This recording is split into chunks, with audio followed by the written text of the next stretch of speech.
We're so thankful that Amanda invited us to be able to do this. It's not only for Suri Network. There was a group of 5 farms that went together to also put this on. Big Timber, Healing Springs, Rainay, and Memory M Acres, and our Farm Heritage Farm. So I think I got everyone. Did I get all 5? Okay. So anyway, we just, Tim started researching this, and it's really exciting. This is our 25th year for Suri Network, which is real exciting. Oh, I have to hold this closer. Okay. Anyway, we're real excited about that. So he's going to do most of the talking, and then if you have any questions, I'll help him answer. Yeah, well, thank you again. So I know it's a little bit of a risk for us because you're eating your lunch right now. We just ask that, no food flying through the air or anything like that. Be easy on us if you would. But like Beth said, the alpaca industry is still pretty young, but yet there's a history that's behind us. I started researching. It's gone back almost 40 years now since the first alpacas for farm production were brought into the U.S. And I don't think any of us here, except maybe Anthony, have been around from the beginning. Dale. And Dale's been there. But, Beth and I started in 2003, so we almost have 20 years in the business, but, there's a lot that came before us. So, as Beth said, I was kind of intrigued by, finding out a little bit about the past. And it's not just Suris that we're going to talk about. We're going to talk about the first introduction of alpacas, which were mostly Wakaya. Suris came along quite a bit later. But anyway, I think it'd be interesting. We heard some great talks this morning, on nutrition and the fiber assessment. And, those things, we'll look back another 20 years from now and look back on some of those same things and say, wow, those were really turning points in the industry. And I think if as we look back, we can identify what some of those past events were that really changed the direction of our industry and got us to where we are today. So, to getting started, we'll look at the Suri alpaca. So the mysterious Suri. Prior to them coming into the U.S., not much was known about Suri alpacas. They were kind of a mysterious animal. And even in Peru and Bolivia, they were extremely rare. It's estimated that only 3 to 5% of all alpacas in South America are the Suri breed. Now here in the U.S., we've got quite a bit more in that ratio. The last number I heard was maybe about 20% of alpacas in the U.S. are Suris. So we've been, taking those on and increasing the numbers here in North America. But it's said that Suris may be even outnumbered by the vicuña in South America. So it is still extremely rare. So what does Suri mean? Where did that word come from? And that again is kind of a mystery. The Quechuan people and the natives have some thoughts about where that word came from. It was originally applied to as a kind of an adjective for the look of the rhea feathers on this bird that is related to the ostrich, but it's native to South America. The rhea has a very shiny and silky feather, and so that word kind of applied to the same characteristics of the Suri fiber. Suri in its literal translation means straight. So we all know that Suri has a lock and various lock types, but it's not really talking about the lock type, but the fiber itself, as opposed to the crimp in Wakayas. Suri is a straight fiber, a fiber that's highly lustrous and a very soft handle or feel. So that's kind of some thoughts about where the word Suri came from. Archaeological evidence going back to the domestication of camelids with a Suri type of fiber dates back about 3,000 years. And we know that alpacas in general have been domesticated for maybe 6,000. So the Suri was a later development and probably just happened by chance, and just as selective breeding takes place, was developed over the centuries to where it is today. And again, it was bred exclusively for royalty, just like some of the Wakaya fiber was as well. But, the Spaniards came in, and they really didn't see any use for alpacas. They tried to introduce sheep into South America, and the numbers, suffered in those centuries from the 1600s, up until recently. The numbers fell off considerably, especially with the Suris, but even with the Wakayas. So the Suri numbers continued to decline for centuries. And in September of 1999, the Alpaca Market Report of the International Alpaca Association, Don Julio Barreda made a note of the declining numbers and challenged the group to initiate efforts to ensure the recovery and the proliferation of the Suri alpaca. So this was something that I discovered. I didn't really know that Don Julio had an impact on that revitalization. So as it turns out, that renaissance took place mostly in the United States. Like I said, the numbers here, the ratio is increasing with Suris compared to Wakayas. We'll get more into the recovery of the Suri and the preservation, but now let's look at just kind of the general history of alpacas in the United States. And we all think about the 1900s, maybe 1980s or 70s is when alpacas were really introduced. But my research took me way back to the 1800s. In fact, in 1821, a guy named Colonel Skinner advocated for the adoption of alpacas into American agriculture. And that was from an American Farmer published in Baltimore. And then in 1846, a few years later, the American Agricultural Association of New York City, that kind of sounds like an oxymoron. You wouldn't think New York City would have an agricultural association. But they actually raised money to establish a herd of alpacas in the U.S. that were gifted by the country of Peru. And their attempt failed, and this is what they said. It failed owing to the apparent inadaptability of these animals to the climate and elevation of the Atlantic coast states. All experiments hitherto made proved futile. The thought that they would be better suited for the Rocky Mountain areas or some of the western states, but it never really took off after that point, so it was just kind of dropped. But I think we've proved them wrong that alpacas can thrive and do well in most areas of the country. They just need a little more patience there, I think.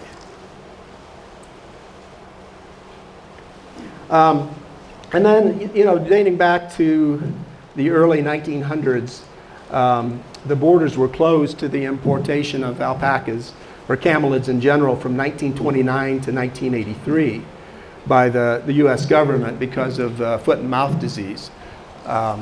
So they were just taking precautions because there were some major outbreaks in South America.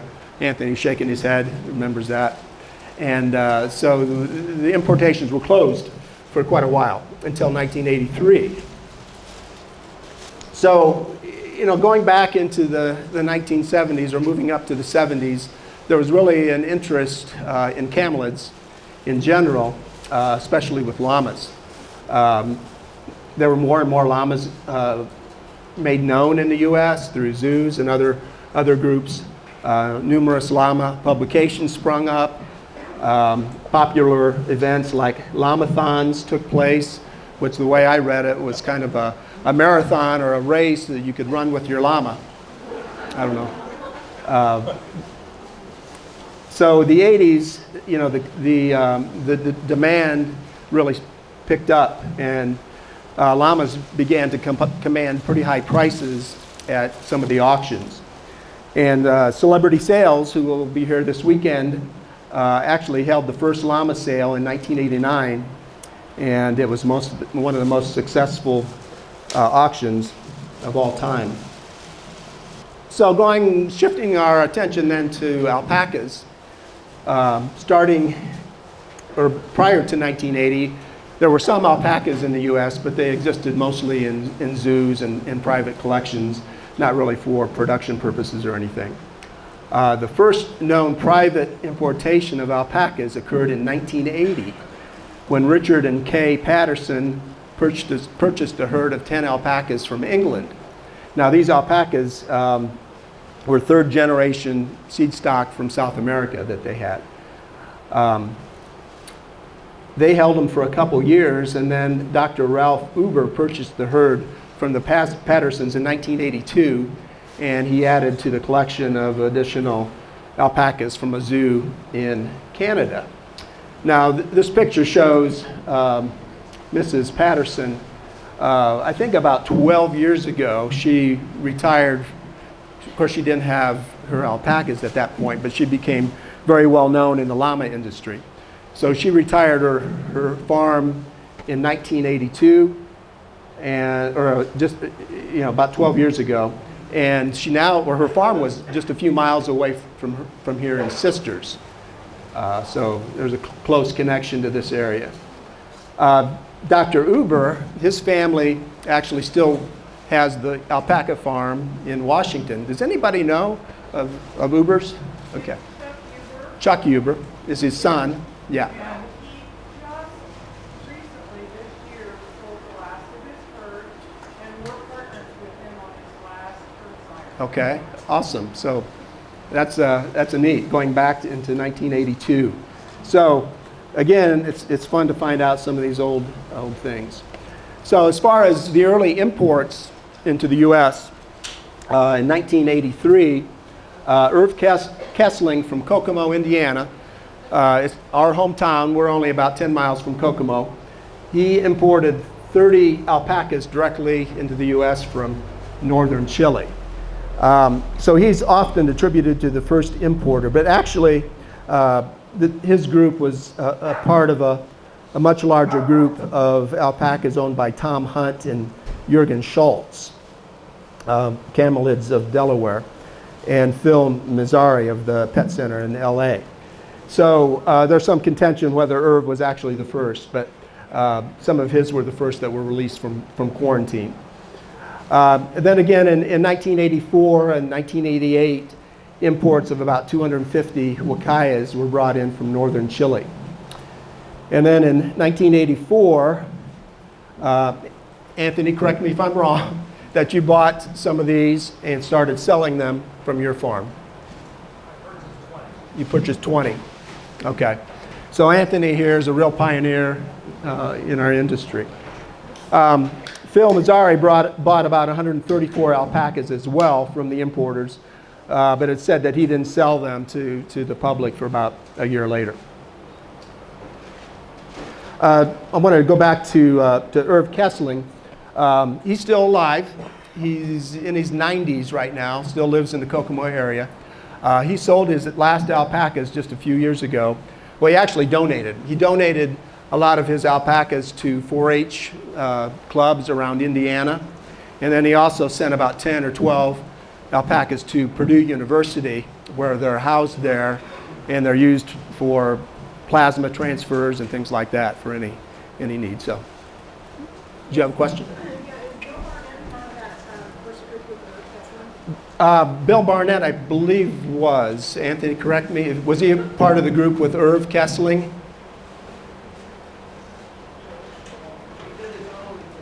Okay. It is, But from Bolivia. Okay. A little bit later. Okay, so the early 80s saw alpaca owners coming together and starting to organize. You know, the groups, individuals were buying alpacas, and they were kind of left on their own. So they really felt a need to kind of get together, form an organization where they could, you know, combine their efforts, pool their resources of their ideas, and form an organization to do that. So they met in 1986, and then in 1987, what was formerly called the Alpaca Owners and Breeders Association was put together. And they started with just a newsletter and a logo. And then on June 17th, 1988, at Shanty Creek Lodge in Bel Air, Michigan, 38 people gathered in a special meeting to begin AOA's official formation. Basic bylaws were approved in 1988, and that included the establishment of an alpaca registry, which was part of the ILR at that time, the International Llama Registry. In 1988, blood typing began, and in the spring of 1989, almost all of the alpacas in the U.S., the privately owned ones, were typed. Then followed a show committee was established to work with the American Llama Show Association, and the first alpaca shows started with that group. The registry began in 1989 with the rules written and copyrighted by AOBA. And then the International Llama Registry agreed to administer the registration database. And then it wasn't until 1990 that AOA relinquished control of the registry, and it became an independent alpaca registry, or ARI. As you notice on some of your old certificates, it'll still say ARI because they were registered with that group at the time. I don't know when AOA took over the registry. Maybe, has it been 10 years ago? Perhaps. It seems like it's probably been that long. Okay, so more imports came a little bit later than in the 1980s. In 1989, Eric Hoffman and his wife, Cecile, held the first alpaca sale at their ranch. 71 alpacas sold for $1.2 million, averaging about $17,000 apiece.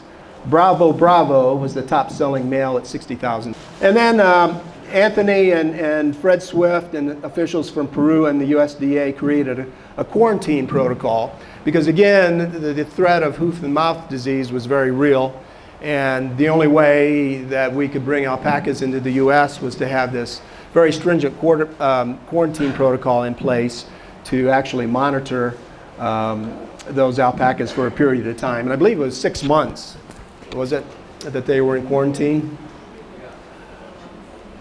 Okay, then, you know, the 90s, we often think of really the boom in the alpaca industries when the imports really started rolling in. There were 6 importations that were brought in, primarily by the Pet Center and the Cody Group, the camelids of Delaware. Each import averaged about 450 alpacas, and they were named numerically from P1 to P6. So if you look at some of the registration papers and some of the pedigrees, you'll still see P1s through P6 on those papers, and those numbers designate the numerical sequence of the importing of those alpacas. And this is where the 90s is where the first Suris were actually brought into the country. However, the first Suri type of alpaca was actually born from 2 Wakaya parents in Port Clinton, Ohio in 1990. And then in 91 was the first importation of 116 white Bolivian Suris by Bill Barnett. And they were brought into that quarantine center in Key West, Florida, where they were there for 6 months. And at that time, Andy Tillman and his wife Cheryl, Cheryl was a veterinarian, they went down there, spent the whole 6 months in Key West monitoring the health of the animals and making sure that they were well taken care of. Then the first Peruvian Suris were made available in a lottery selection at Jim and Nell Vickers Farm in Michigan. Don Julio Barreto was actually there at that lottery, and again, he encouraged the American alpaca owners to adopt his goal of the preservation and of the purity and the rare style of the Suri alpaca. So over the course of the 90s, there were 1,694 Suri alpacas were imported, and yes, and you know, that compares today, at least the registered alpacas as of AOA's registry shows about 48,000, almost 49,000 Suri alpacas in the U.S. In contrast with the current number of well over 200,000 Wakayas. So still around 20% are the numbers here in the U.S. So again, it's similar to AOA. Shortly after the Suri alpacas arrived in the U.S., a group of breeders, hearing the call of Juan Julio to save the Suri, they came together to form the Suri Network, and which is a breed association. It's an affiliate of AOA, but we call it our separate breed association, dedicated to preserving the preservation and promotion of the Suri alpaca. It was chartered in 1997 as an official affiliate, and the first president of the Suri Network was Linda Berry Walker of Woods Edge Farm. Woods Edge is still in operation. It's run by her son Brent. I think they are New Jersey. Yeah. So Linda was very instrumental in the early days of the Suri Network. I think she soon got out of Suri alpacas and concentrated more on llamas and Wakayas after that. But she was very instrumental in starting the Suri Network, along with several others like the Donaldsons, Jack and Marion Donaldson, Ray Rodriguez, Jim Barker, some of those names that you may be familiar with. Ben Fisco. Gail Campbell, yes, Yeah, exactly. We got Gail. Vickers were involved very early on as well. So very rich history, very influential people that helped shape the industry as it is today. Okay, so the Suri Network has their own publications called Purely Suri. The name kind of represents the mantra of the Suri Network to preserve the type, the purity of the Suri alpaca. In 2000, they had a vision to publish a breed magazine that would be striking in appearance. And what they wanted was something you could set out on your coffee table and really showcase the Suri alpaca. So this is the cover of the first issue. As you can see, a very beautiful Suri on the cover. And it's been in publication since then. A couple years we had a separate Hertzsire issue that came out as well. In 2003, so still pretty early on in the Suri industry, 60 Suri breeders met in Las Vegas at what they called the Suri Network Forum. Again, early on in the industry, trying to figure out, what exactly is a Suri? How do we want to distinguish it? How do we want to develop the industry? What do we want Suris to look like 20 years from now, which would be basically today? They wanted to discuss issues of Suri breeders and share consensus on some of those issues, and then identify issues that needed more discussion. So the things that they were talking about were the various traits like luster, fineness, density, handle, things like that. What should be important? What should be important to the breed? How do we develop those? And also, those were early discussions on the development of a breed standard, which would be a useful tool to identify those traits and those positive traits and to get us to move forward into where we are today. The vast consensus of the main outcome of that forum was that luster is the single most important Suri trait. And I think most of us that race Suris would probably agree on that. That photo is a picture taken in Peru back in 2018. So that wasn't a US Suri alpaca, but that was one that had amazing luster. But they also, part of that discussion was some topics that needed further discussion, really to figure out where we stood on some of these things. Staple length was one of those. How long is too long? There you see a Suri from Peru that has just amazing staples, and they're all independent, free-flowing. That's the thing that attracts a lot of people into the Suri industry, is to see a Suri like that. But on the other hand, is a very useful end product. It's we still need more discussion even today on how long is too long. Another topic was how important is independence of lock. And I think over those 20 years since then, we've discovered or decided that independence of lock is an important trait that we want to look at. Another thing is fineness in Suri's overemphasized in the scorecard. And I think we had some discussions with the IFA group here just a minute ago, stating that all grades can be useful. And in Suri's especially, there's a thing as being too fine, perhaps. So, and then another topic was the judging of damaged or tender fleeces. The discussion was, is that being judged harshly enough, or are judges taking enough attention to those fleeces? Want to comment on that? Which it is, because it is part of our scorecard. If you look at that, tenderness is in that, and so it's very important.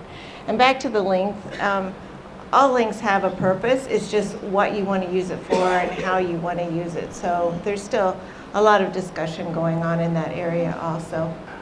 So some other Suri network milestones from the mid-2000s. And I think looking back on some of the things that were accomplished, the mid-2000s were really a turning point for the Suri industry.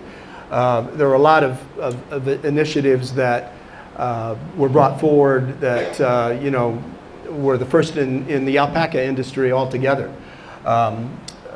2000 saw the Suri membership at 400 with a goal of 600, which were over half the Suri breeders in the US. I don't think it ever got to 600, but it did get up to over 500 at one point in time. In 2005, this was before the Suri Network symposiums that take place annually, but the futurity auction in Indianapolis, the first Suri Network fundraising auction was taking place. And there was a bronze statue that was created especially for this auction. And it was this picture you see on the cover of the magazine. It stands about this high, very nice, beautiful statue. It was auctioned off with a winning bid of $7,000. And what the statue was, it was a traveling statue. So every year it's being re-auctioned off as a fundraising event. And the winning bid, they get to keep the alpaca for a year, the statue for a year, and showcase it on their show table or whatever. And they have their name plaque on the bottom. But it was created by Thelma Warish. She was over 80 years old when she sculpted the statue. And she called it Kuchi, K-U-C-H-I. So then the next year in 2005 is when the first Suri Network symposium took place. And it was held in Estes Park, which has been there for most of its history. The symposium is an educational event similar to this, where there's a lot of great discussions, great topics are presented. And at that symposium, there was the first Suri type conference was held. And again, this was to help people understand what traits were important in Suris and which ones as a breed, as an industry that we wanted to concentrate on. So these type conferences were really critical in getting us to our first breed standard. And then in 2006, there were some fiber education events held. Again, some fundraising auctions took place. The Suri Network membership reached 500. And then the 2006 also saw the first Suri only, all Suri fleece show was held with 287 fleeces. And I think this past show we had about the same number. Oh, not quite. We had, I want to say 215. Okay. So that fleece show has been held every year since then. Okay, so the Suri breed standard. This was probably one of the biggest advances, I think, in the history of the Suri industry. It was a 2.5 year process. It started in 2006 with the input of most of the Suri breeders in the U.S. at that time. There were some type conferences that were held at various shows, various regional events where Suri breeders got together to really discuss what it was, what those traits were that were important, and how we wanted to define, the future of the Suri industry. It was adopted in 2007, and as you recall, AOA adopted their breed standards in just a couple years ago. So Suri Network was about 13 years ahead of AOA in getting standards in place. And again, this incorporated Don Julio's call to maintain purity and Suri style amongst the various traits in the Suri alpaca. So what the breed standard does is it clearly states the attributes of the ideal alpaca based on, again, the input of the Suri breeders and fiber processors across the U.S. As it says there, it was a significant event in the Suri industry. But a breed standard itself is not a static document. It's something that you just don't create once and go back and refer to it. It was actually revised in 2016. Cheryl was very helpful with that revision, as was Amanda, in getting that updated and revised. So again, it's something we'll look at again in a few years and see if that's where we want to be or if we want to change some of the things there. Okay. So the breed standard was kind of a natural transition into the Suri Herd Improvement Program, also known as SHIP. SHIP is a classification tool that is designed to help the breeders improve upon the positive traits identified in the standard. So what this program entails is a trained classifier comes to the alpaca owner's farm, evaluates all the alpacas in an objective and unbiased evaluation, and scores each alpaca on a total of 16 traits. There are 8 fiber traits and 8 conformation traits. We have 3 classifiers right now.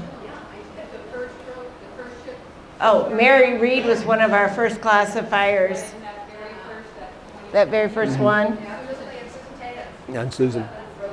So she helped start that. I know Gail Campbell did a lot of work on that too, as she had input into that.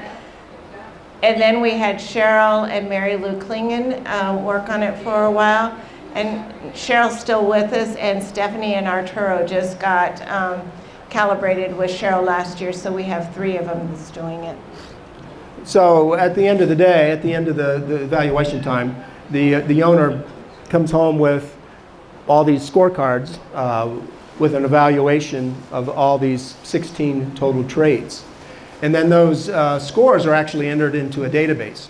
And Amanda was talking about the database for the IFA. Hopefully, something will occur in the future with that. But we actually have an open database now where these scores can be looked at. And again, it's a voluntary thing. So if a farm that was evaluated wants to publish their scores and the animal that they belong to, they can do that. But what that allows is to search for maybe potential breedings that might improve your program. You can go in and see each of these traits and how the animal scored on that, and how you may want to use those. And again, that was evaluated or updated in 2014, kind of rewritten a little bit, and kicked off again. We had a committee that was made up not just of Suri people, but livestock experts across the sheep and swine industries were involved. We mentioned earlier that luster was an important trait. Actually, in 2011, there was a luster study that was used in an instrument that was used in the hair care industry called the Samba. And again, human hair, women want a lot of shine in their hair, so that was actually able to be measured in the human cosmetic industry. And so the thought was, well, maybe we could apply this to alpacas as well. So there was a study done by Chris Lupton, who was the hair expert, and Angus McCall, as you know, was the fiber expert. The conclusion was that it could estimate luster in a way that could be useful in the industry. And it was actually published in the Small Ruminant Research Journal. Bill Vonderhaar was part of the committee that worked on that. But I think that really never went much farther than that initial study, primarily because of economics. It just wasn't feasible the equipment was expensive and it wasn't feasible to be able to use that. Okay, other milestones. 2013, the Suri Network published an extensive DVD training guide. I think it was probably over 6 hours in length. So very, very detailed. Put together chronicling the process, really the whole process from shearing, sorting, and production of the fiber. And then also discussed other characteristics such as using your histogram, skin biopsies, the SHIP program, EPDs, and some basic herd management. So if you know, and this doesn't really just apply to Suris, this could be useful for Wakaya breeders as well. And I think it's still available at the Suri Network. So if anybody wants to check that out, it's a very useful tool. Okay, and then most recently, the Suri Simply Stunning is a brand initiative that we rolled out just a few years ago. There's our logo, and it's representing a shared commitment to preserve the purity of the Suri alpaca, the genotype and the breeding, and protect and preserve the health and conformation of the Suri, and promote the inherent qualities of the Suri fiber through the production and consistent high quality fiber and the products made from that. So using the brand requires, you know, an agreement to follow those commitments. So not just anybody can get the tags or the promotional material to use that brand. So it's really a commitment to excellence in promoting and producing Suri. So that's basically the streamlined history of not just the Suris, but alpacas in general. There's a lot of events and people over the years that have really contributed and made that level of excellence to this industry. We can agree, I think, that there's been a lot of progress made in the last 30 years, not just in Suris, but in alpacas in general. But you know, I think the purpose of going back into history is to not only see where we've been, but to get an indication of where we need to move towards or how far we've come. So, you know, I don't think it's something that we can overlook, in the importance of history and the past contributions of those that have gone before us. The early influences in the Suri industry have been the driving force behind the preservation and the promotion of the Suri alpaca. And we thank them for getting us where we are today. Cindy Harris, who's a breeder from Windy Hill Alpacas in California, once asked pioneer Suri breeder Andy Tillman why he chose to raise Suri alpacas. She recalled this is what he said: "I expected an answer about economic advantage or niche marketing. Instead, he looked at me directly in the eye and replied, 'For art.' That was his main purpose for raising, for art." She goes on to say, "I've never forgotten that. In retrospect, that may be the main reason many of us raise Suris, for art, for beauty, for the breathtaking moment when an almost 2-year-old Suri saunters across the pasture, locks swinging and glittering like a movie star, stepping onto the red carpet into flashing lights at the Oscars. Visual poetry." So I thought that was a great way to describe why a lot of us have fallen in love with Suris over the years. Yeah, thank to our sponsors. Once again, the 5 farms that are listed there, and Suri Network also. We do have a table out there for Suri Network. It is our 25th anniversary this year. We have some postcards that you got in your packets, hopefully, that we are having a symposium, winter symposium, on February 23rd and 24th. It's a day and a half, a Thursday and a Friday morning. And we would love, we'll have topics for both Suris and Wakayas. So if any of you want to come to that, we would love to have you. And if you have any questions, you can talk to, there's 3 board members here. I have Karen Ball and Nikki Griffith Collins, and a past board member, Lori Finley, and Sue King is a past board member, and Dale was with us too, Dale Davis. So we're very well represented here. So thank you all very much. Thank you.